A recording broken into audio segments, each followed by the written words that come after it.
السلام عليكم ورحمة الله وبركاته. الحمد وعليكم لله والصلاة والسلام على من لا نبي بعده. اللهم صل على محمد وعلى آل محمد كما صليت على إبراهيم وعلى آل إبراهيم إنك حميد مجيد. اللهم بارك على محمد وعلى آل محمد كما باركت على إبراهيم وعلى آل إبراهيم إنك حميد مجيد. رب اشرح لي صدري ويسر لي أمري واحلل عقدة من لساني يفقه قولي وبك نستعين يا مستعان.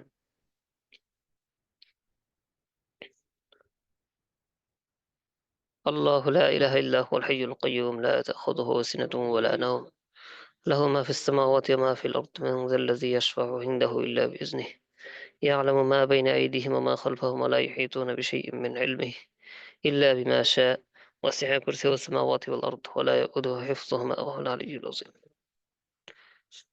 মহান সত্তার দরবারে লাখ কোটি শুকরিয়া আমাদেরকে সুস্থ অবস্থায় আদাব ও তালিবুল ইলম দর্সে উপস্থিত করেছেন। আলহামদুলিল্লাহ আলহামদুলিল্লাহ। আজ আমাদের আদাব ও তালিবুল ইলমের আলোচ্য বিষয় হলো অনলাইনে এলম অর্জনে তলবে এলমদের করণীয়, ছাত্রছাত্রীদের করণীয় এবং বর্জনীয় কিছু বিষয়। অনলাইনে এলম অর্জনে ছাত্রছাত্রীদের তলবে এলমদের কিছু করণীয় এবং বর্জনীয় বিষয়। আর 2 নম্বর হচ্ছে আলেমগণের মতভেদের কারণ এবং এই ব্যাপারে তালিবুল ইলমের করণীয়। তো দ্বিতীয় বিষয়টা আজ কিছু হবে, প্রথমটা আলোচনা করবো, দ্বিতীয় বিষয়ে কিছু অংশ আলোচনা করবো ইনশাআল্লাহ। আগামী দর্শে বাকি এটা হবে ইনশাআল্লাহ। তো প্রথম আমরা আলোচনা করবো ইনশাআল্লাহ অনলাইনে এলম অর্জনে ছাত্রছাত্রীদের করণীয় এবং বর্জনীয় বিষয়। মূলত তলিবুল এলমদের যারা এলম অন্বেষণকারী আছে ছাত্রছাত্রী, তাদের জন্য অনলাইন ও অফলাইনে একই রকম ফিতনা আজ বিরাজ করছে। অনলাইনে বলি আর অফলাইনে বলি, দুই লাইনেই একই রকম ফিতনা বিরাজ করতেছে বর্তমানে। তাই এখানে আমরা দুইটি এমন পয়েন্ট নিয়ে আলোচনা করব যেগুলো কেবলমাত্র অনলাইনের জন্যই নির্দিষ্ট, নির্দিষ্ট। শুধু অনলাইনের বিষয় নিয়ে আলোচনা করা হবে, কিছু বিষয়, দুইটা বিষয়। 1 নম্বর, ঘন ঘন ড্রপ আউট হওয়া, ঘন ঘন ড্রপ আউট হয়ে যাওয়া। দিন শিক্ষার ক্ষেত্রে বিশেষত অনলাইন মাদ্রাসা, অনলাইনে এটা ড্রপ আউট হয় খুব বেশি, এই সমস্যাটা প্রকট। অধিকাংশ কোর্সের ক্ষেত্রে দেখা যায় প্রথমে অনেক সংখ্যক ছাত্রছাত্রী দিয়ে শুরু হয়, সংখ্যায় অনেক, শুরুর সময় দেখা যায় অনেক ছাত্রছাত্রী রয়েছে। তো কিছুদিন পর দেখা যায় যে শিক্ষার্থীর সংখ্যা ধীরে ধীরে কমতে থাকে, অতঃপর শেষের দিকে, এই কোর্সের শেষের দিকে একেবারেই কমে যায়। তাহলে কোনো অনলাইন প্ল্যাটফর্মে এরকম হয় যে কোর্স যখন শুরু হয়েছে, ভর্তি হয়েছে, শুরু হয়েছে, এই সময় ভরপুর থাকে, সংখ্যা অনেক বেশি থাকে, আর খুব দ্রুত গতিতে কমতে থাকে। আর কোর্সের লাস্টের দিকে একেবারেই অল্প সংখ্যক ড্রপ আউট হয় ব্যাপক হারে। এটা অনলাইনে। অনলাইনের মতো অফলাইনে এত বেশি ড্রপ আউট হয় না, কারণ এখানে তো ধরাবাঁধা কোনো ইয়া নেই, বলার মতো, তারপর হচ্ছে দেখার মতো, তারপর হলো উপদেশ দেওয়ার মতো, বোঝানোর মতো, ধরে রাখার মতো, হ্যাঁ, সোর্স খুবই কম। যার যার ইচ্ছা মতো মনে হয়েছে তো শুরু করেছি, আবার আমার মনে মনে ভালো লাগেনি, ভালো লেগেছে ভর্তি হয়েছি, ভালো লাগেনি সরে গেলাম। নিজের মনে যা চায় যখন ইচ্ছা সে অনুযায়ী নড়ে চড়ে যাওয়ার থাকে, বেশি সোর্স বেশি হয়। এই জন্য কি অনলাইনে ড্রপ আউটটা হয় ব্যাপক, কিন্তু অফলাইনে তাকে দেখার মতো, সংশোধন করার মতো, সমস্যাগুলো কাটানোর মতো, হ্যাঁ, বোঝানোর মতো অনেক সোর্স থাকে। না বুঝে যদি কেউ সরে যেতে চায় তাহলে তাকেও বোঝানোর মতো লোক থাকে। তো যার কারণে দেখা যায় যে অফলাইনে ড্রপ আউটটা খুব কম হয়, আর সেই তুলনায় অনলাইনে ব্যাপক হয়। তো স্বল্প মেয়াদী কোর্স যেগুলো আছে, এই স্বল্প মেয়াদী কোর্সের চাইতে দীর্ঘমেয়াদী যে কোর্সগুলো আছে এতে ড্রপ আউট হয় অনেক বেশি।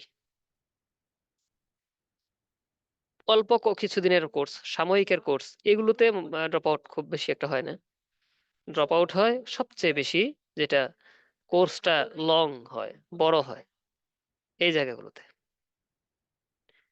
এজন্য এজন্য কি, এজন্য প্রয়োজন হলো যে কোনো কোর্সের সাথে আন্তরিকভাবে আমরা লেগে থাকবো। কোনো কোর্সে যদি আমরা ভর্তি হই তাহলে একেবারে আন্তরিকভাবে লেগে থাকবো। অন্তর যদি অন্যদিকে ঘোরানো শুরু করি তাহলে এই অন্তর আর স্থিতিশীল থাকবে না। এ উড়ন্ত মন হচ্ছে, উড়ন্ত বিভিন্ন জায়গায় ঘুরে বেড়াবে। স্থির করতে হবে, নিজের মনকে স্থির করতে হবে আমি কোথায় ভর্তি হচ্ছি, হ্যাঁ, সেখানে কি কি শেখানো হবে, কি বিষয়গুলো আমি শিখবো জানবো, কারা শেখাবেন, এসব বিষয়গুলো আমরা পূর্ব থেকেই, ভর্তি হওয়ার পূর্ব থেকে জেনে নেব। ভালোভাবে বুঝে সুঝে সুঝে তারপর ভর্তি হব। আর যেখানে ভর্তি হব আন্তরিকভাবে আমরা লেগে থাকবো, উড়ন্ত মন যেন আমাদের না হয়। তাহলে এক নম্বর বিষয় হলো যে ঘন ঘন ড্রপ আউট হয়ে যাওয়া অনলাইনে, এটা একটা সমস্যা। দ্বিতীয় আরেকটা সমস্যা হচ্ছে যে ঘন ঘন এক কোর্স থেকে আরেক কোর্সে কোর্সে চলে চলে যাওয়া, জাম্প করা। এক কোর্সে আছি, তো এই কোর্স থেকে কিছুদিন পড়লাম তো ভালো লাগতেছে না, আচ্ছা এবং যেহেতু আরেকটা কোর্স হচ্ছে, তো এই কোর্স থেকে সেই কোর্সে আমরা জাম্প করলাম। হুম, এটা আরেকটা বিষয়, সমস্যা। তো আমরা প্রায়ই যে একটা কোর্সে আমরা থাকা অবস্থায় কি করি, আরেক কোর্সের খোঁজ খবর নেওয়া শুরু করে দিই যে সেখানে কি অবস্থা, বা আরেক কোর্সের সংবাদ পেয়েছি সেই কোর্সটা তো মনে মনে হচ্ছে ভালো, অনেক বেশি কিছু শিখতে পারবো। তো একটা কোর্সে আছি, তো এটা শেষ না হতেই আরেকটা কোর্সে জাম্প করি আমরা, আরেকটা কোর্সে চলে যাই। এই ঘন ঘন কোর্স বদলানো, এই কোর্স বদল করাটা খুবই কমন একটা সমস্যা। এই সমস্যাটা খুবই কমন সমস্যা, ব্যাপক হয় এটা। এতে কি হয়, এতে করে যা হয় তা হলো যে আমরা এলমের ক্ষেত্রে একই জায়গায় পড়ে থাকি, একটু আগাতে পারি না। আমরা এলম অর্জন করার ক্ষেত্রে যে আসলে আমি কতটা অর্জন করতে পারলাম, এখানে কোর্সে ভর্তি হলাম, তারপর ওইখানে জাম্প করলাম, আরেকটাতে গেলাম, এতে কি হয় যে অনেকগুলো কোর্স আমি পরিবর্তন করেছি, তো লম্বা সময় আমার পার হয়েছে, এখানে কিছুদিন, ওইখানে কিছুদিন, ওইখানে কিছুদিন, কিছুদিন মাঝখানে গ্যাপ ছিল। এ সব মিলে যদি দেখা যায় সময় চলে গেছে অনেক, কিন্তু আমার যেখানে ছিলাম সেখানেই পড়ে আছি এলমের ক্ষেত্রে। এলমের আমার তরক্কি হয়নি, এলম বৃদ্ধি পায়নি।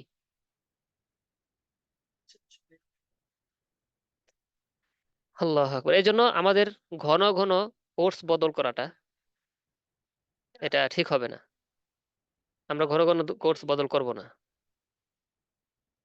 ঘন ঘন কোর্স বদল না করে একই জায়গায় আমরা সম্পূর্ণ কোর্স শেষ করে করে আমরা তারপর অন্য কোর্সে যাব। এক কোর্স শেষ করে যদি অন্য কোর্সে যাই তাহলে আমরা কোনো একটা বিষয়ের উপর ভালো মালুমাত এলম হাসিল করতে পারবো। তো অনেক মেধাবী আছে যারা একসাথে একাধিক কোর্স চালু রাখতে পারে। অনেকে এরকম মেধাবী আছে। কেউ কেউ আছে এক কোর্স চালাতে পারে না, এক কোর্সে তার কষ্ট হয়ে যায়। আবার কারো কারো মেধার জোর এত বেশি, হ্যাঁ, তীক্ষ্ণতা এত বেশি, হ্যাঁ, যে একাধিক কোর্স সে একসঙ্গে চালাতে পারে এবং সবগুলোতেই সফল হয়। তো এমন অতি মেধাবীদের কথা ভিন্ন, কিন্তু আমাদের উচিত নির্দিষ্টভাবে একটি জায়গাতেই লেগে থাকা। সত্যিকার অর্থেই এক জায়গাতে যদি লেগে থাকা হয়, যে ব্যক্তি লেগে থাকবে সে অনেক ভালো শিখবে। আর যে একটার পর একটা কোর্স বদল করবে, বদল করতে থাকবে, দীর্ঘ সময় পার হবে, তার জ্ঞান থাকবে ভাষা ভাষা। কোনো বিষয়ের উপর কথা বলতে গেলে ভাষা ভাষায় এরকম থাকবে যদি বারবার কোর্স পাল্টানো হয়। এই জন্য আমরা সর্বাত্মক চেষ্টা করব, যেখানে ভর্তি হই, ভর্তি হওয়ার পূর্বে আমরা ভালোভাবে জেনে নেব যে কোন কোর্সে ভর্তি হচ্ছি, এই কোর্সে কি কি আমি শিখবো, কি কি শেখানো হবে। আর পুরোপুরি লেগে থাকলে আমি কতটা অর্জন করতে পারবো, কতটা এখানে বলা হয়েছে, সময়ের উপর ভিত্তি করে আমি কতটা শিখতে পারবো, মোটামুটি একটা ক্যালকুলেশন করে ফেলবো। মন স্থির করব এখানে হব কি হব না। যদি বোঝা যায় যে মনে হয়, মন সায় দেয় যে না এখানে আমি যদি নিয়মিত লেগে থাকি, শেষ পর্যন্ত লেগে থাকি কোর্সের, তাহলে আমি ভালো, এই বিষয়ে ভালো আমি এলম অর্জন করতে পারবো। এরকম যদি হয় তাহলে আমি একেবারে আল্লাহ তাআলার নাম নিয়ে কি করব, কোর্সে একদম শেষ পর্যন্ত লেগে থাকবো, মন দিল একদম জমিয়ে বসবো। আশপাশ বিভিন্ন সংবাদ আসে, না সেই দিকে না, আমি আমার অবস্থানে জমে থাকবো, কারণ আমি একটি কোর্স শেষ না করে আরেকটি কোর্সে কি ওর পা বাড়াবো, হাত সামনে দিকে অগ্রসর হব না। এরকম মজবুতির সাথে যদি থাকি, তাহলে আমি কোনো একটা বিষয়ের উপর, যে বিষয়ে কোর্স করতেছি সে বিষয়ে অন্ততপক্ষে ভালো আমি মানবাত জ্ঞান অর্জন করতে পারবো ইনশাল্লাহ। এখন তলিবুল ইলম অফলাইন ছেড়ে অনলাইনে দ্বারস্থ হবে দুইটা শর্ত। এই দুইটা শর্ত যদি পাওয়া যায়, দুইটা কারণ যদি পাওয়া যায়, তাহলে কি করবে সে, অফলাইনে আসতে পারে অনলাইনে আসতে পারে অফলাইন ছেড়ে। যদি এই শর্তগুলো না পাওয়া যায়, তাহলে কোনো ক্রমেই অফলাইন ছেড়ে অনলাইনে আসা যাবে না। সাধারণত আমরা এই শর্তগুলো থাকলে আসি, সেটা কি, যখন অফলাইন মাদ্রাসার পক্ষ থেকে সুযোগ থাকলেও আমাদের পক্ষ থেকে সুযোগ থাকে না। যেমন ধরেন কোনো এক মাদ্রাসায় আহ আমি দ্বীন ইলম শিক্ষা করতে পারবো, আমার বয়স যতটুকুই হোক আমি শিক্ষা করার সোর্স আছে, সুযোগ আছে, কিন্তু ওইখানে যে সময়টাতে কোর্স করানো হয়, পড়ানো হয়, আমার বিভিন্ন ব্যস্ততার কারণে, হয়তো চাকরি করি, হ্যাঁ, অন্যত্র আমি হয়তো ইউনিভার্সিটিতে পড়ি, তো তখন সেই অবস্থায় আমি কি করতে পারি না, ওই সময়টা আমি দিতে পারতেছি না, এখানে ভর্তি হওয়া আমার দ্বারা সম্ভব হচ্ছে না। বিভিন্ন ধরনের যে কোনো সমস্যা থাকতে পারে। তো আমার সমস্যার কারণে মাদ্রাসার সুযোগ থাকলেও আমার সুযোগ হচ্ছে না, এটা একটা কারণ। তারপর হলো দ্বিতীয়ত, অনেক সময় দেখা যায় আমাদের সুযোগ থাকলেও মাদ্রাসাতে সুযোগ থাকে না। আমাদের সুযোগ আছে, আমরা পড়তে পারবো, সেই সুযোগ আমাদের আছে, কিন্তু মাদ্রাসায় যাদেরকে পড়ানো হয় তারা হচ্ছে এক ক্যাটাগরির। সেখানে কি বলে, জামাত জামাত আকারে প্রত্যেকটাতে পড়ানো হচ্ছে, কিন্তু যে বয়সের বাচ্চাদের, ছেলে মেয়েদেরকে পড়ানো হচ্ছে, আমার বয়স এই ক্যাটাগরির অনেক বাহিরে, আমাকে মাঝখান থেকে এরকম ভাবে নেওয়া হবে না। তো যে কোনো সিস্টেম কারণে হোক, যে মাদ্রাসায় সুযোগ নেই, মাদ্রাসায় আমাকে গ্রহণ করার সুযোগ নেই, কিন্তু আমার সুযোগ আছে। এই দুইটা অবস্থা, এই দুইটা অবস্থা যখন হয়, তখন বাধ্য হয়ে আমরা কি করতে পারি, অনলাইনের দ্বারস্থ হতে পারি। এছাড়া, হ্যাঁ, বাধ্য না হলে, একান্ত বাধ্য না হলে আমরা অফলাইনেই থাকবো, অনলাইনে আসবো না। আমরা এই অনলাইন মাদ্রাসা থেকেই পরিষ্কার বলছি যে আমরা কেউ সহজে অনলাইনে আসবো না, ভর্তি হব না, যতক্ষণ না এরকম সমস্যা আমাদের সামনে না থাকে। যখন এরকম সমস্যার সম্মুখীন হব, সম্ভব হচ্ছে না আমার দিন শেখা, অন্তত পক্ষে, হ্যাঁ, অনলাইনে যদি আমি কি করি, ভর্তি হই, তো আমি দিন শিখতে পারবো, অনেকটাই শিখতে পারবো। তাহলে বাধ্য হয়ে আমি কি করবো, অনলাইনে আসবো। নয়তো সর্বাত্মক চেষ্টা করবো আমরা অফলাইনে ভর্তি হওয়ার জন্য। আল্লাহ আকবার। যখন আচ্ছা, এই সময়গুলোতে আমরা কি অনলাইনের দ্বারস্থ হব। এছাড়া আমরা অনলাইনের দ্বারস্থ হব না।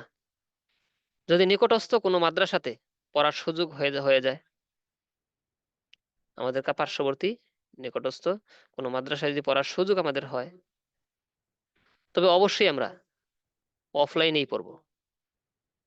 তখন অনলাইনে ছোটখাটো যে কোর্সগুলো আছে, এই ছোটখাটো কোর্সগুলো হয়তো অফলাইনে আমি সবসময় জায়গায় কাছাকাছি এরকম সবসময় পাবো না। তো সেই ছোটখাটো কোর্সগুলো আমি অনলাইনে করতে পারি। তবে দীর্ঘমেয়াদী কোর্সের জন্য, হ্যাঁ, অনলাইনে ভর্তি হওয়া কি নয় প্রয়োজনীয়। অনলাইনে আমার ভর্তি হব না, যদিও অফলাইনে সুযোগ থাকে। আমার পার্শ্ববর্তী মাদ্রাসা আছে, হ্যাঁ, সেখানে সুযোগ রয়েছে, আমরা সেখানে ভর্তি হব, সেখানে পড়ব, অনলাইনে যাব না। বড় কোনো কোর্সেও অনলাইনে সহজে যাব না। আমরা ছোটখাটো কোর্সের, হ্যাঁ, অনলাইনে আমরা ভর্তি হতে পারি। কারণ ছোট ছোট অনেক কোর্স, ছোটখাটো কোর্স অনলাইনে হয়, যে এই সুযোগ সুবিধাটা আসলে অফলাইনে অনেক কিছু পাওয়া যায় না। তো সেক্ষেত্রে আমরা ছোট ছোট কোর্সগুলোতে ভর্তি হতে পারি, পড়তে পারি। আর বড় কোর্সগুলোর জন্য আমরা সবসময় চেষ্টা করব অফলাইনে। আর একান্ত সম্ভবই নয়, তো সেক্ষেত্রে বাধ্য হয়ে আমার কি করতে হবে, অনলাইনে আসতে হবে। আচ্ছা, তো বিভিন্ন বিষয়ে দেখা যায় আলেম ওলামাদের মধ্যে মতভেদ। এই বিষয়ে আমরা কিছু আলোচনা করবো ইনশাআল্লাহ। আলেমগণের মতভেদের কারণ এবং এক্ষেত্রে আমাদের করণীয় কি হবে, এই বিষয়ে আমরা কিছু আলোচনা করবো ইনশাআল্লাহ। এটা অত্যন্ত গুরুত্বপূর্ণ একটি বিষয়, কারণ ইতিপূর্বে আমরা যত আদবের বিষয় শিখেছি, তার মধ্যে ইখতিলাফি বা মতবাদপূর্ণ বিষয়ের উপযুক্ত কর্মপদ্ধতি যদি আমাদের জানা না থাকে, তাহলে সকল আদব কি হয়ে যাবে, ব্যর্থ হয়ে যাবে। আবার বলছি, আমরা যত আদবের বিষয় শিখেছি তো এই পর্যন্ত, এর মধ্যে ইখতিলাফি মতভেদপূর্ণ যে সমস্ত বিষয় রয়েছে, হ্যাঁ, এই মতভেদপূর্ণ বিষয়গুলোর কর্মপদ্ধতি কি হবে, কিভাবে, কখন কোন পদ্ধতি অবলম্বন করতে হবে কোন অবস্থায়, এই কর্মপদ্ধতি যদি আমাদের জানা না থাকে, তাহলে যত আদব শিখেছি এই আদবগুলো ব্যর্থ হবে। এই জন্য এই বিষয়ের উপযুক্ত কর্মপদ্ধতি আমাদের জানা উচিত, শেখা উচিত। তো আলেমগণের মতভেদের কারণ কি, আলেমদের মধ্যে মতভেদ যে হয়, এই মতভেদের কারণ কি? তো আমাদের মধ্যে অনেকের ধারণা থাকে যে আমরা যদি কেবল কোরআন ও সুন্নাহের দিকে ফিরে এসে তা মেনে নেই, তাহলে কোনো রকম আর ইখতিলাফ থাকবে না। আবার বলছি, আমাদের মাঝে অনেকেরই এরকম ধারণা আছে যে আমরা যদি কেবলমাত্র অন্য সব কিছু বাদ দিয়ে কেবলমাত্র কোরআন ও সুন্নাহর দিকে ফিরে আসি, তাহলে আমাদের আর কোনো রকম ইখতিলাফ থাকবে না। এটা সম্পূর্ণ একটা ভুল ধারণা। এটা সম্পূর্ণ একটা ভুল ধারণা। আমরা যদি ইসলামের ইতিহাস দেখি, তাহলে আমরা বুঝবো যে রাসূল আকরাম সাল্লাল্লাহু আলাইহি সাল্লামের জীবিত অবস্থাতেই সাহাবা একরাম রাদিয়াল্লাহু তাআলা আনহুম আজমাইনদের মধ্যে মতভেদ সৃষ্টি হয়েছিল। এটা আজ সৃষ্টি হয়েছে এরকম না, স্বয়ং রাসূল আকরাম সাল্লাল্লাহু আলাইহি সাল্লামের জীবদ্দশাতেই সাহাবা একরাম রাদিয়াল্লাহু তাআলা আনহুম আজমাইন দের মাঝে কি হয়েছে, মতভেদ সৃষ্টি হয়েছিল। তাই আমাদের মধ্যে যাদের ধারণা যে কেবলমাত্র কোরআন ও সুন্নাহের উপর একত্রিত হলেই সকল ইখতিলাফ দূর হয়ে যাবে, সকল মতানৈক্য দূর হয়ে যাবে, থাকবে না, তার অধিকাংশ ক্ষেত্রে যারা এই বিষয়ে বলে থাকে, এই বিষয়ে বলে থাকেন, এইভাবে বিশ্বাস করে থাকেন, অধিকাংশ ক্ষেত্রে সূরাতুন নিসার 59 নম্বর আয়াতকে ওই ভাইরা দলিল হিসেবে পেশ করে থাকেন। তো সূরা নিসার 59 নম্বর আয়াতে আল্লাহ তাআলা বলতেছেন, যদি তোমরা কোনো বিষয়ে বিভেদে লিপ্ত হও তাহলে তাদেরকে আল্লাহ ও তার রাসূলের কাছে ফিরিয়ে দাও। যদি তোমরা কোনো বিষয়ে মতভেদে লিপ্ত হও তাহলে তাদেরকে আল্লাহ ও তার রাসূলের দিকে, রাসূলের কাছে ফিরিয়ে দাও। যদি তোমরা বিশ্বাস রাখো আল্লাহ এবং কিয়ামত দিবসের উপর, তাহলে এটাই হবে কল্যাণকর এবং পরিণামে সুন্দর। এই দলিলটা পেশ করে থাকেন যারা বলেন কোরআন ও সুন্নাহর দিকে ফিরে গেলেই সমস্ত ইখতিলাফ দূর হয়ে যাবে, অন্য সমস্ত কিছু দিক যদি ছেড়ে আমরা এই দুইটার দিকে ফিরে যাই। ভাইয়েরা দলিল পেশ করেন কি সূরা নিসার 59 নম্বর আয়াত। কিন্তু বুঝার বিষয় হচ্ছে এখানে আল্লাহ সুবহানাহু ওয়া তাআলা বলেছেন যে আমাদের মধ্যে যদি কোনো ব্যাপারে মতভেদের সৃষ্টি হয় তাহলে আল্লাহ ও তার রাসূল অর্থাৎ কোরআন ও সুন্নাহর দিকে ফিরে গেলে আমাদের সবকিছুর সমাধান হয়ে যাবে।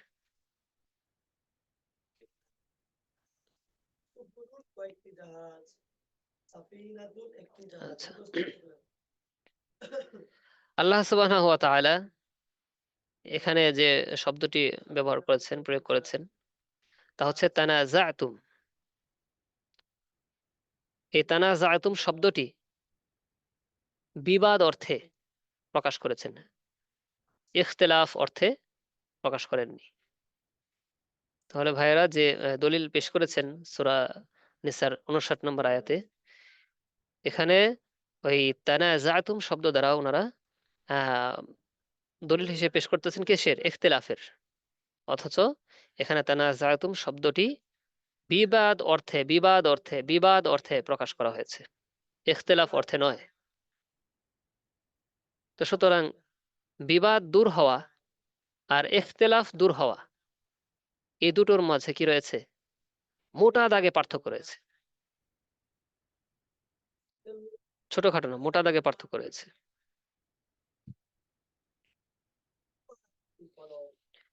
আল্লাহু আকবার। তো এখানে যারা ধরে নিয়েছেন বা বলেছেন তানাজাতুম আর ইখতিলাফ, তানাজাতুম আর ইখতিলাফ সমার্থক, সমার্থক শব্দ, যারা এটা ধরে নিয়েছেন বা বলেছেন তারা মূলত, ওই ভাইয়েরা মূলত কি ভুল ধারণায় নিপতিত হয়েছেন, ভুল ধারণায় নিপতিত হয়েছেন যে কোরআন ও সুন্নাহ একত্রিত হলেই সমগ্র মুসলিম উম্মাহের মধ্য থেকে কি হয়ে যাবে? বিভেদ চলে যাবে। এছাড়াও তাদের ধারণা যে যতক্ষণ আমরা ফিকহের মধ্যে থাকব, ফিক কেন্দ্রিক পড়াশোনা হলে পড়াশোনা করব, এই ফিক কেন্দ্রিক যদি পড়াশোনা হয় তাহলে ফিক থেকে মাসআলা গ্রহণ করলে ইখতিলাফ দূর হবে না। মূলত এটা একটা ভুল ধারণা। এই যে ধারণাটা, এটা হচ্ছে কি একটা ভুল ধারণা যে ফিক কেন্দ্রিক লেখাপড়া যদি আমরা করি, ফিক এর মাসআলা মাসাইল যদি এখান থেকে আমরা বের করি, এটা নিয়ে থাকি আমরা, তাহলে কি হবে? ইখতিলাফ আর দূর হবে না। মূলত এই বিশ্বাসটাই হচ্ছে একটা ভুল বিশ্বাস, ভুল ধারণা। যখন দুইটা দলের মধ্যে বিবাদ হয় তখন একটা দল থাকে হকের উপর। আমরা বিষয়টা একটু বোঝার চেষ্টা করি। বিবাদ আর ইখতিলাফ, মতানৈক্য,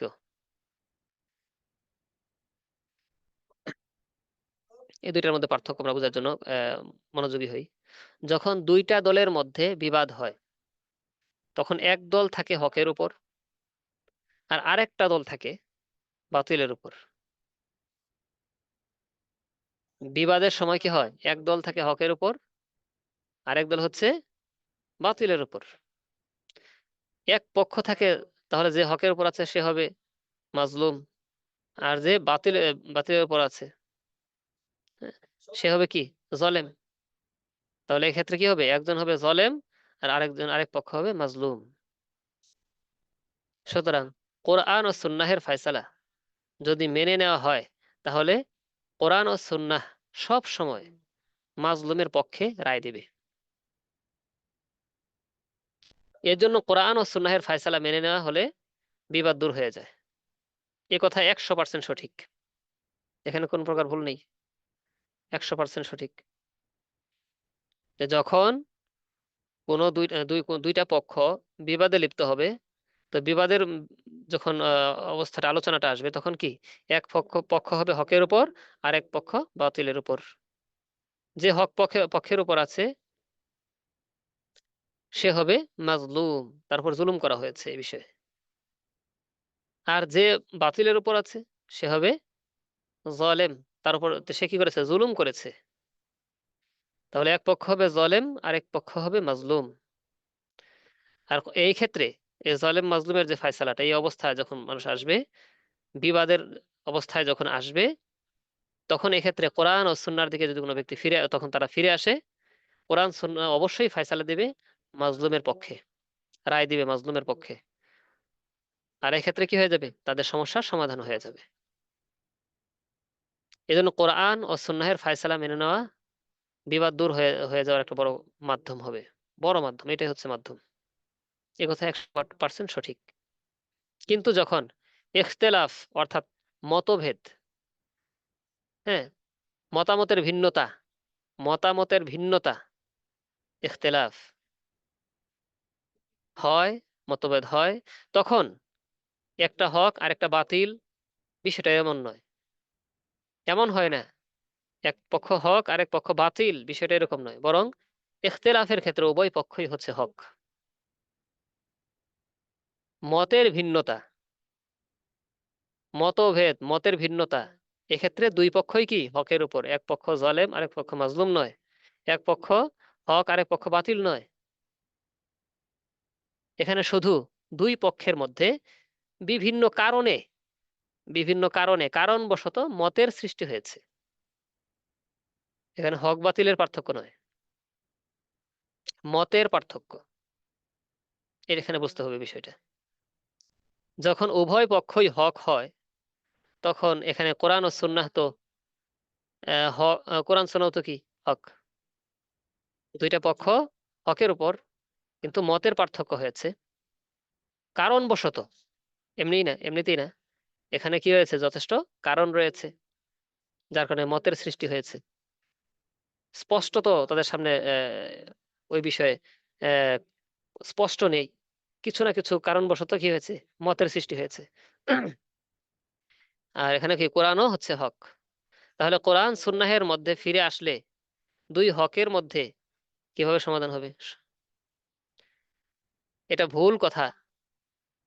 কারণ কোরআন ও সুন্নাহের থেকেই দুই পক্ষের হক প্রমাণিত হয়েছে, কোরআন ও সুন্নাহের থেকেই দুই পক্ষের হক প্রমাণিত হয়েছে। কোরআন ও সুন্নাহ থেকে আরোহিত, আহরিত জ্ঞানের মাধ্যমে উলামায়ে কেরামের মধ্যে ইখতিলাফ হয়েছে। মানে কোরআন ও সুন্নাহ থেকে এলমটা নিতে গিয়ে সেখানে কোনো কোনো কারণবশত মতের পার্থক্য হয়েছে। তাহলে কোরআন ও সুন্নাহ থেকেই তো এই এলম অর্জন করতে গিয়ে কি হয়েছে, কোনো না কোনো কারণবশত ইখতিলাফের সৃষ্টি হয়েছে, মতের পার্থক্যের সৃষ্টি হয়েছে, মতের অমিলের সৃষ্টি হয়েছে। এটা বাদ অনুবাদ কি বলে, আহ ওই ধরনের কোনো কোনো বিষয় নয়, হক বাতিলের সম্পর্ক নয়, জালেম মাজলুমের সম্পর্ক নয়। কোরআন সুন্নাতেই তারা আছে, কোরআন সুন্নাহ থেকেই এলম অন্বেষণ করতে গিয়ে কোনো কারণবশত মতের পার্থক্যের সৃষ্টি হয়েছে, এটা হচ্ছে কি ইখতিলাফ। হক বাতিলের মধ্যে ইখতিলাফ হয়নি, উভয়টাই হকের মধ্যে আছে, ইখতিলাফ হয়েছে। আল্লাহ এবং স- তার রাসূলের সুন্নাহের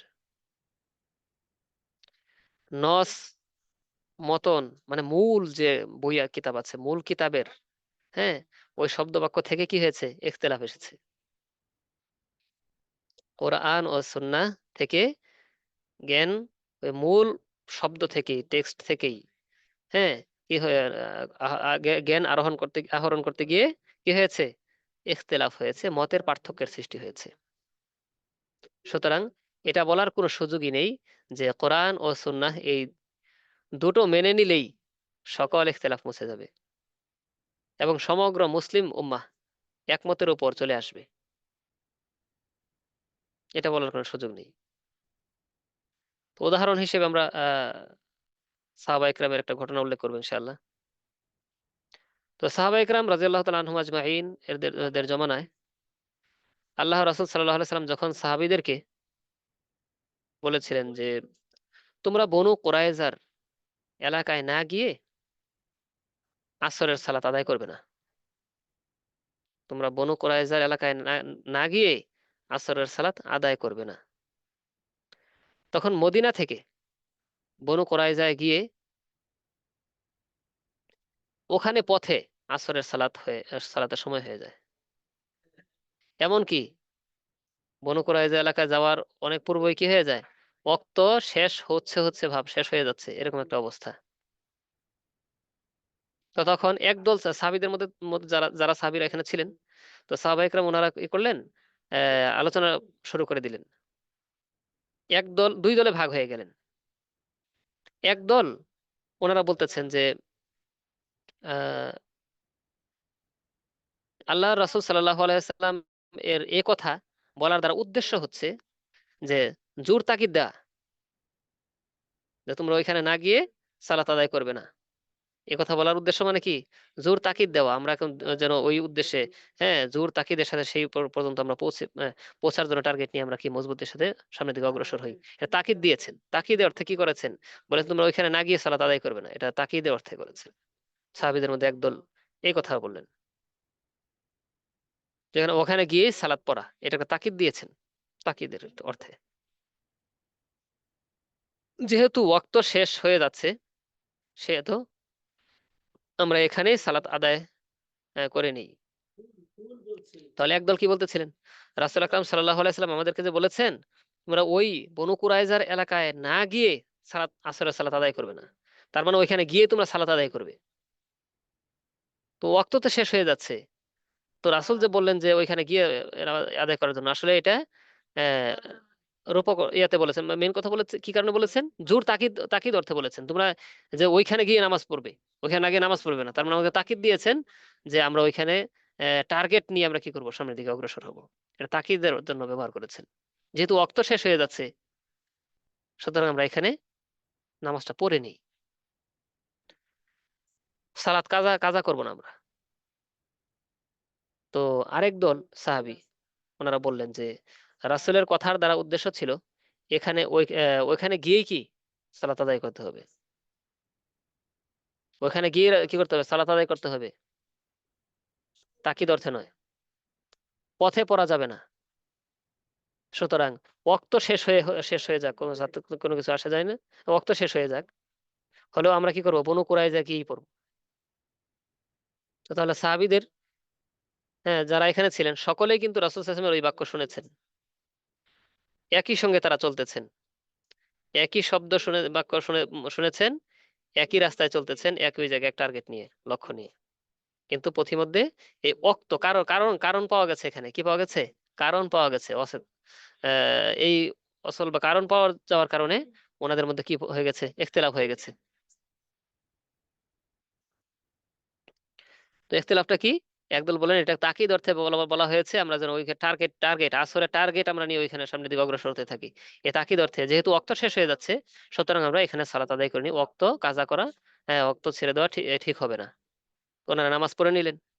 আর আরেক দল বললেন না, এখানে তাকিদ অর্থ অর্থ নয়, ওখানে আমাদেরকে গিয়েই নামাজ পড়তে হবে। রাসূল বলেছেন ওখানে গিয়ে, ওইখানে গিয়েই পড়তে হবে, ওয়াক্ত চলে গেলেও আমরা সেখানে গিয়েই নামাজ পড়বো, এখানে পড়বো না। তো দুইটা পক্ষ হলেন, আহ এক ইখতিলাফ হয়ে গেল, দুই ভাগে বিভক্ত হলো। বুঝতে পেরেছি, এটা হচ্ছে কি ইখতিলাফ এখানে কি। সুতরাং ওয়াক্ত শেষ হলেও আমরা মনে করা যে গিয়ে পড়বো যারা বললেন। হ্যাঁ, পরবর্তীতে আচ্ছা এই দুই পক্ষের বিষয়টা পরবর্তীতে মদিনায় তারা যখন ফিরে আসলেন, তো ফিরে আসার পরে যখন উভয় পক্ষই, উভয় দলের সাহাবীরা আল্লাহ রাসূল সাল্লাল্লাহু আলাইহি সাল্লামের কাছে মতামত পেশ করলেন যে আমরা তো এই বলেছি, আমরা পথে নামাজ আদায় করে নিয়েছি, ওয়াক্ত শেষ হয়ে যাচ্ছে, আর ওনারা তো নামাজ আদায় করেন না, ওখানে গিয়ে নামাজ আদায় করেছেন, আমরা এরকম দুইটা মত দিয়েছিলাম আমরা। তখন আল্লাহ রাসূল সাল্লাল্লাহু আলাইহি সাল্লাম কি করলেন, চুপ থাকলেন। দুই পক্ষে দুই রকম মত দিয়েছে, হ্যাঁ, দুই রকম আমল করেছে, পেশ করা হলে রাসূল সাল্লাল্লাহু আলাইহি সাল্লাম কোনো কথা বললেন না, চুপ থাকলেন না। তিনি কোনো দলকেই হক ঘোষণা করলেন না বা কিছু বললেন না, কোনো দলকে বাতিল বললেন না। এখানে কি কোনো দল হক আর কোনো হক বাতিল? রাসূল তো চুপ থাকলেন। কারণ পাওয়া গেছে, কোন একটা কারণবশত ওনারা কি করেছেন, মতের পার্থক্যের সৃষ্টি হয়েছে, এটাকে বলা হয় ইখতিলাফ। এখানে হক বাতিলের কি নয়, পার্থক্য নয়, জালেম মাজলুমের পার্থক্য এখানে নেই। দুই পক্ষই কোরআন সুন্নাহর উপর, তবে কারণ পাওয়া গেছে, এই কারণবশত মতের পার্থক্যের সৃষ্টি হয়েছে। সুতরাং এখান থেকেই বোঝা যাচ্ছে যে আল্লাহ রাসূল সাল্লাল্লাহু আলাইহি ওয়াসাল্লাম উভয় দলের মতভেদকেই স্বীকৃতি দিয়েছেন। দুই পক্ষ দুইটা মত দিয়েছে, দুই পক্ষকে কি করেছেন, রাসূল স্বীকৃতি দিয়েছেন, কারো পক্ষে রায় দেন নাই, এক পক্ষ হক আর এক পক্ষ বাতিল এরকম কিছু বলেননি, চুপ থেকেছেন। এখান থেকে আমাদের শিক্ষা রয়েছে। আল্লাহু আকবার।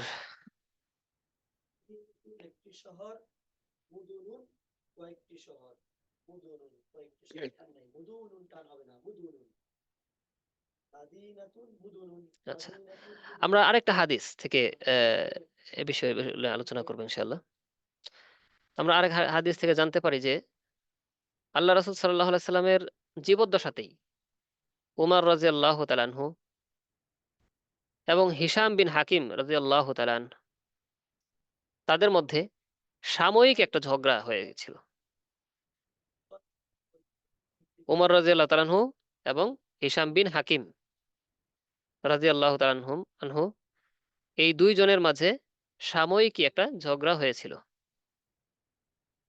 আর সেটা কি বিষয়? সেটা হলো কোরআনের কেরাত বিষয়, কোরআনের কেরাত, এ কেরাতের বিষয়ে। জি।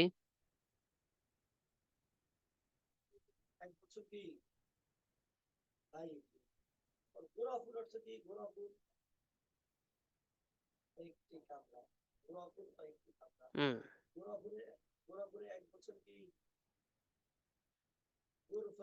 কোন ক্যামেরা?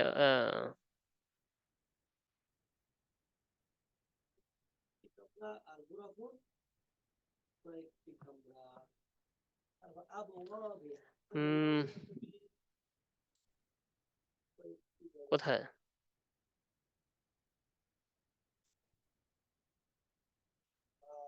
কার এখানে ইয়ে আছে, ক্যামেরা অন আছে কার? যে উস্তাদ আগে অন ছিল এক ভাইয়ের, তো উনি মনে হয় আচ্ছা নিচে থেকে বন্ধ করছে আর কি। আচ্ছা। আচ্ছা। তো এটা অপশন থেকে অফ করে দিলে মুনাসিব হয় আর কি, যেহেতু আচ্ছা আচ্ছা। বোনরাও রয়েছে। জি, আমরা সবাই অ্যাক্টিভ থাকবো ইনশাআল্লাহ, কারো ক্যামেরা যেন অন না হয়। জি, এখনো 106 আপনার ক্যামেরা মনে হয় এ আছে। যে আমরা একটু লক্ষ্য রাখি, বিষয়গুলো লক্ষ্য রাখবো ইনশাআল্লাহ। স্টপ ভিডিওস, কারো ভিডিও যেন অন না হয়। জি ঠিক আছে, কেউ ভিডিও চালু করবো না।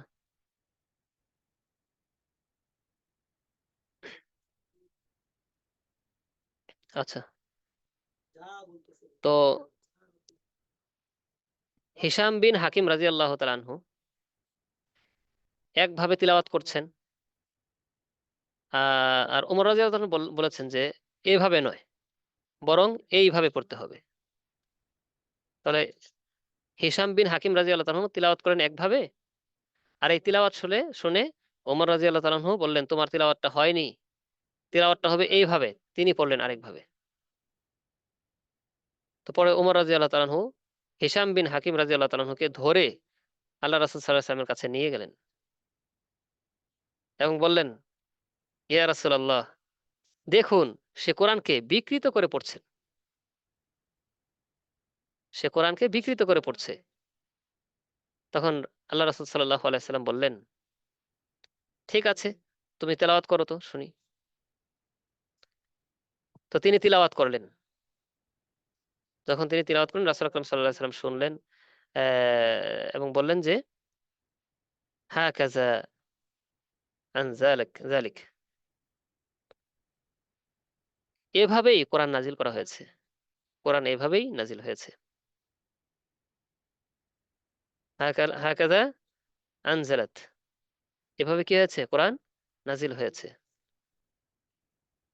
তো কোরআন এভাবে নাজিল হয়েছে, উনি যেভাবে বললেন এটা শুনে রাসূল বললেন। তো তো যখন আরেক হাদিসে আসছে যে আল্লাহ রাসূল সাল্লাল্লাহু আলাইহি সাল্লাম উমর রাদিয়াল্লাহু তাআলা আনহুকে পড়তে বললেন। একাধিক হাদিসে বর্ণিত হয়েছে, কোনটা এক অংশে, এক হাদিসে আসছে এটা, আরেক হাদিসে আরেক এই অংশটাও এসেছে।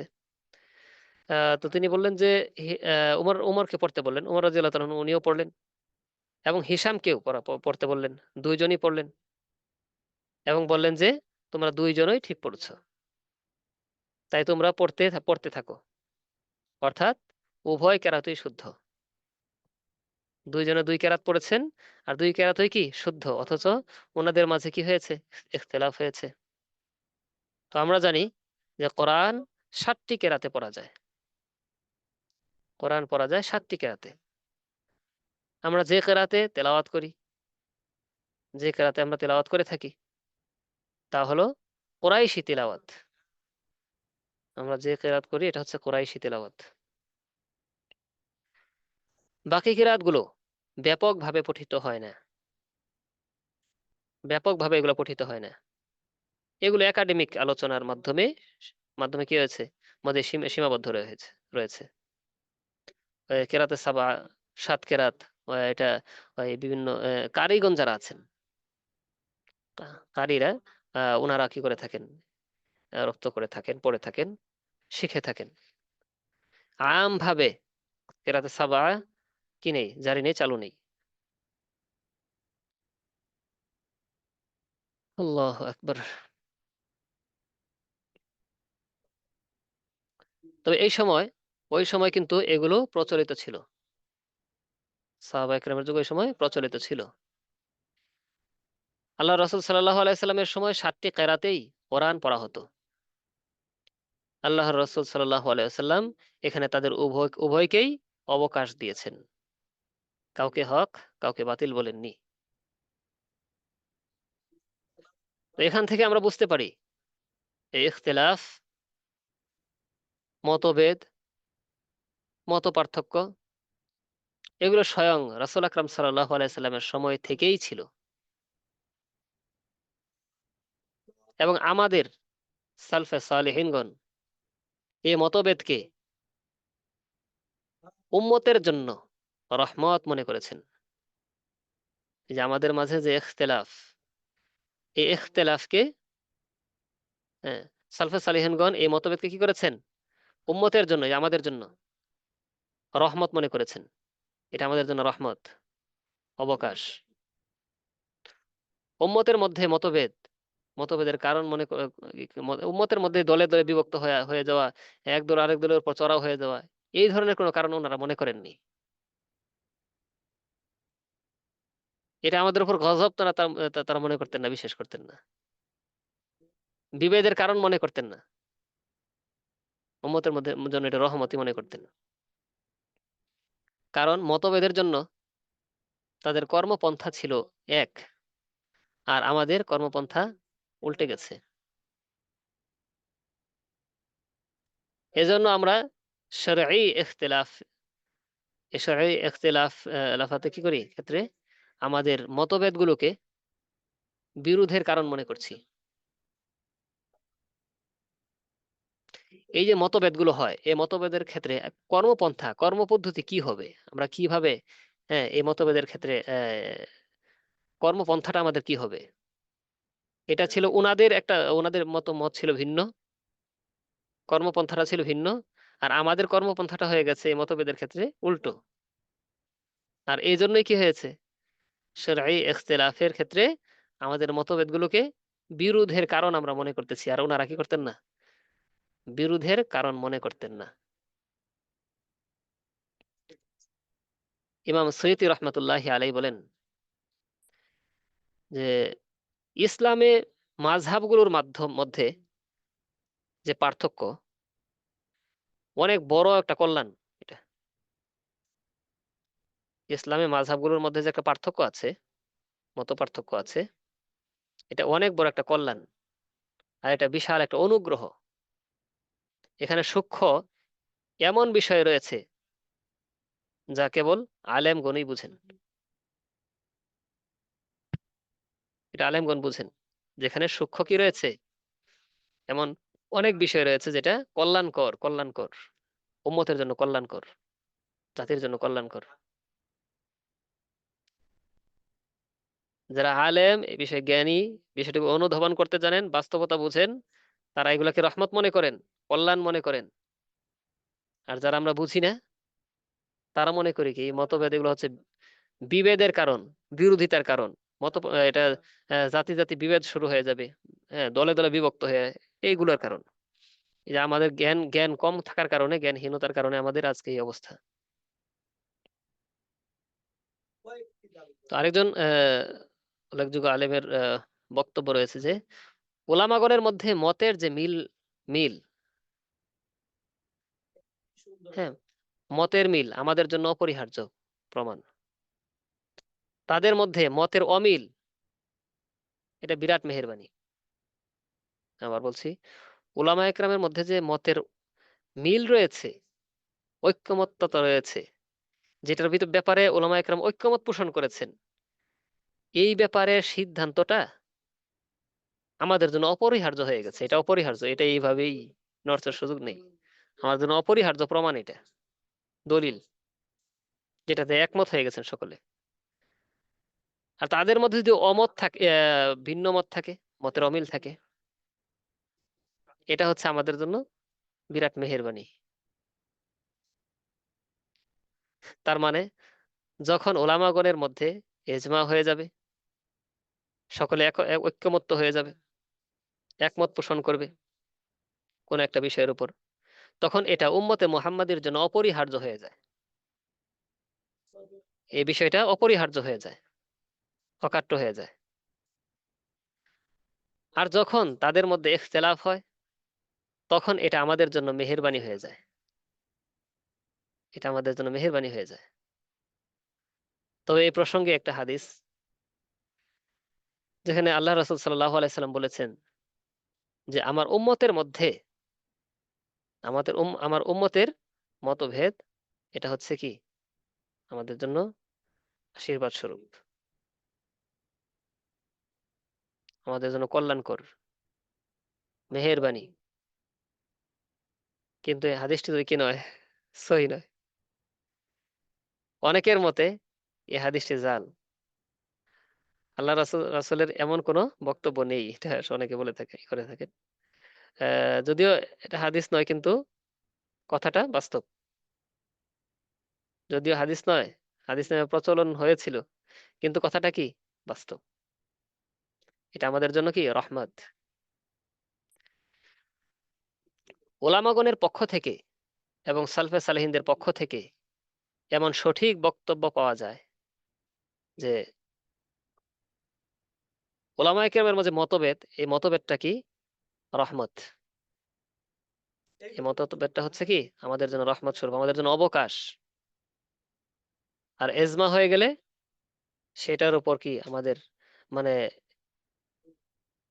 বাধ্য, অকাট্য হয়ে যায় সেই বিষয়টা, সেই বিষয়ের উপর আমল। সহিহ সূত্রে পাওয়া যায় যে সালফে সালেহিনগণ ওলামায়ে কেরামগণের মতভেদকে সম্মানের চোখে দেখেছেন। সালফে সালেহিন যারা, সালফে সালেহিনগণ ওলামায়ে কেরামগণের মতভেদকে সম্মানের চোখে দেখেছেন, সম্মানের চোখে দেখেছেন। আমাদের জন্য এটাকে মেহেরবানি হিসেবে দেখেছেন। এটা সহিহ সূত্রে জানা যায়। সালফে সালিহিনগণ তারা কি করেছেন, এইভাবে চিন্তা করতেন এই মতানৈক্যকে, ইখতিলাফকে। সুতরাং আমাদেরকেও এই স্বচ্ছ বিষয়টাকে এইভাবেই ভাবতে হবে, এই বিষয়টাকে আমাদের এইভাবেই ভাবতে হবে, ইখতিলাফি বিষয়টাকে কি করতে হবে, সালফে সালেহিনদের এই দেখানো পথ, এই স্বচ্ছ পথটা কি আমাদের বেছে নিতে হবে। আশা করি উপরোক্ত আলোচনার মাধ্যমে আমাদের ইখতিলাফ সম্পর্কে যে ভুল ধারণা, যে এটা হচ্ছে কি বিভেদের কারণ, আমাদের জন্য গজব স্বরূপ, হ্যাঁ, এটা নেয়ামত নয়, দলে দলে বিভক্ত হয়ে যাওয়ার একটাই, হ্যাঁ, এরকম নয় বিষয়টা। কোরআন সুন্নাহর দিকে ফিরে গেলেই হ্যাঁ আমাদের সব ইখতিলাফ দূর হয়ে যাবে, কথাটা আসলে ঠিক নয়। কারণ কোরআন ও সুন্নাহ থেকে কোন একটা বিষয় উদ্ঘাটন করতে গিয়ে, এলম আহরণ করতে গিয়ে কি হয়েছে, কারণবশত ইখতিলাফ হয়েছে, যেটা রহমত স্বরূপ আমাদের রাসূল আকরাম সাল্লাল্লাহু আলাইহি সাল্লামের সময় থেকেই চলে আসতেছে, হ্যাঁ, এবং সালফে সালেহিনগণ এটাকে রহমত স্বরূপই কি করেছেন, রহমতের চোখে দেখেছেন, রহমত মনে করেছেন, এই হিসাবে বিশ্বাস করতেন, সম্মান দেখিয়েছেন, সম্মানের চোখে দেখতেন। আল্লাহু আকবার।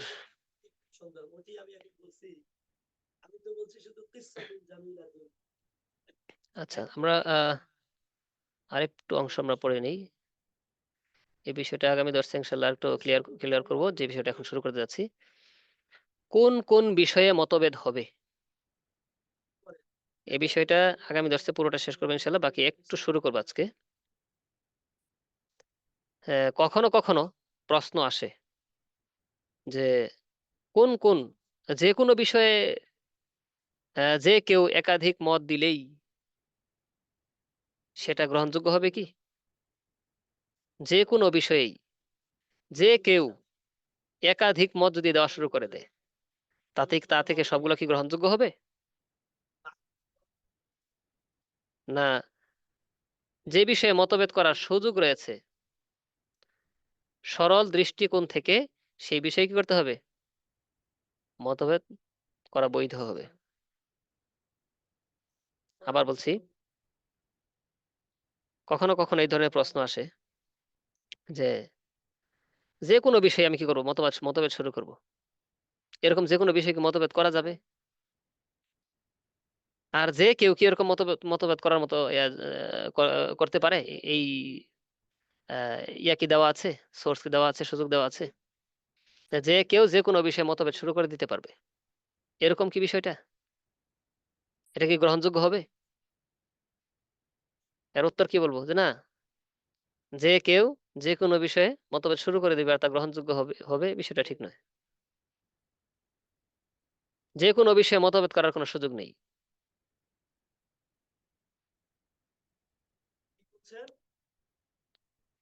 সেই সব বিষয়ে কেবল মতভেদ করা বৈধ।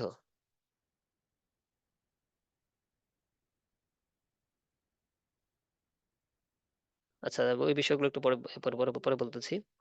যেসব বিষয়গুলো মতভেদ করা বৈধ, এটা টানলে একটু লম্বা হবে।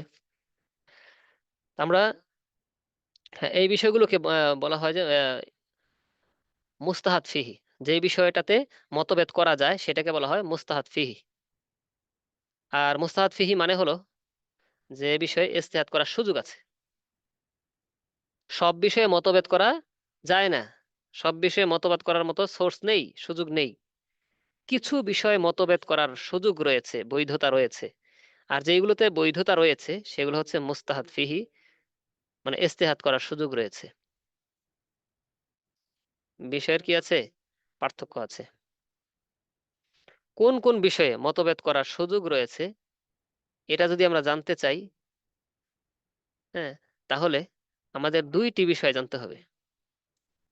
কোন কোন বিষয়ে মতভেদ করা যাবে আর কোন বিষয়ে জানা যাবে করা যাবে না, এই বিষয়ে যদি আমরা জানতে চাই তাহলে আমাদেরকে প্রথমে দুইটা বিষয় জানতে হবে। এক হচ্ছে দলিলগত দিকগুলো নিয়ে আর কি, দলিলগত দিক থেকে একটা হচ্ছে কতঈ, আর একটা হচ্ছে যন্নি। কতঈ আর যন্নি, কতঈ ও যন্নি, এই দুইটা বিষয়। কতই কি? কতই হচ্ছে অকাট্য দলিল দ্বারা প্রমাণিত। অকাট্য দলিল দ্বারা প্রমাণিত। কতই হচ্ছে অকাট্য দলিল দ্বারা প্রমাণিত। এরকম বিষয়কে কি বলা হয়? কতই বলা হয়। যার কোনো ব্যাখ্যার অবকাশই নেই। কিসের ব্যাখ্যা? এটা তো কোনো ক্লিয়ার কাট অকাট্য দলিল, এখানে কোনো প্রকার ব্যাখ্যার সুযোগ নেই। দ্বিতীয়, আচ্ছা,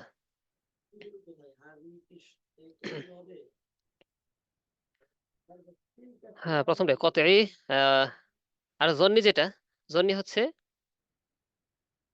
সমর্থবোধক, যার একাধিক ব্যাখ্যা করা সম্ভব, যার একাধিক ব্যাখ্যা করার সুযোগ রয়েছে। নির্ভরযোগ্যতা ও অর্থ যাচাই বাছাই করা কি সম্ভব, যে এটা কি সহি না জয়ীফ, বা এর অথেন্টিসিটি কতটুকু আছে।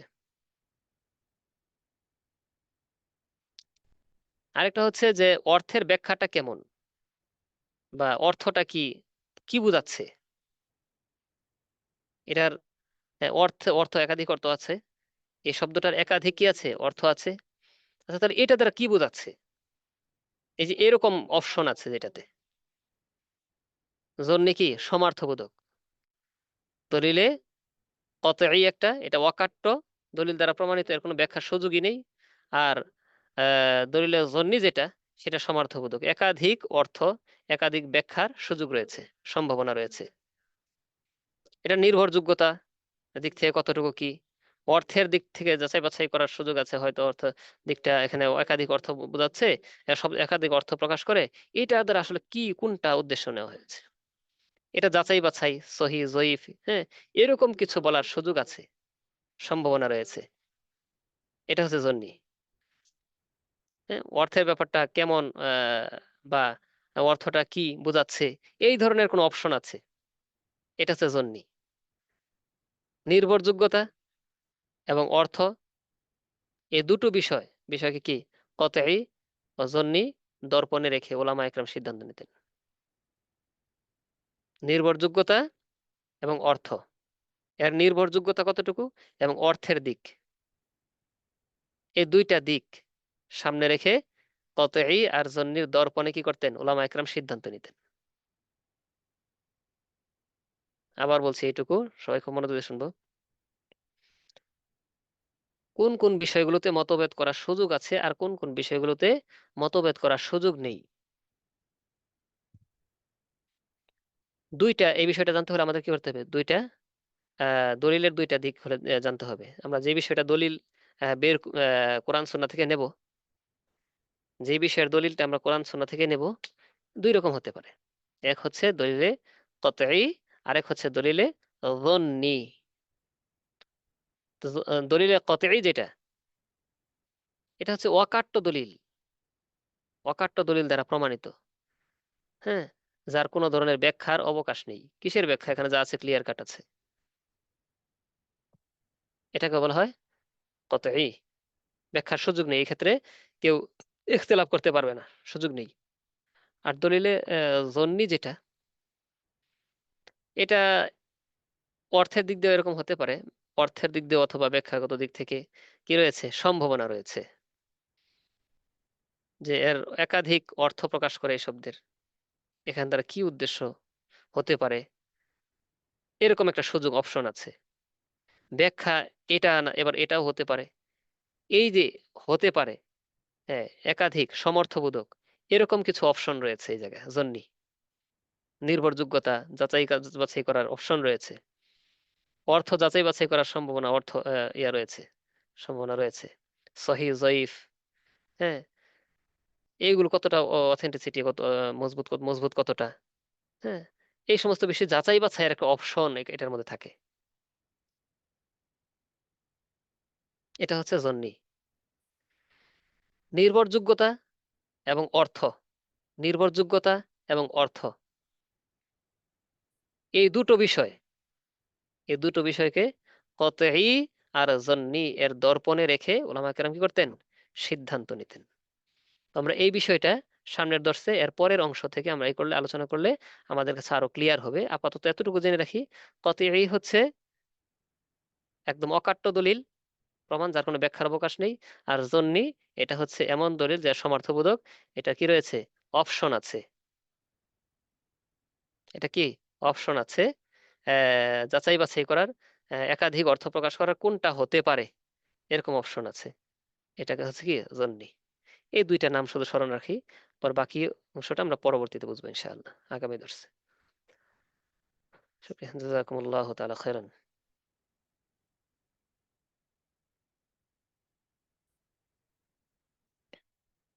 আমরা ভেতরের নামাজ নিয়ে এখন আলোচনা করতেছি না, আমরা মৌলিক এই বিষয়টা নিয়ে কথা বলতেছি। এটা আলোচনা হওয়ার পর, সামনের দর্সে আলোচনা হওয়ার পর ইনশাআল্লাহ আমরা কোন কোন জায়গায় করা যাবে, ইখতিলাফ হবে না হবে, এগুলো আমরা আমাদের বুঝে আসবে।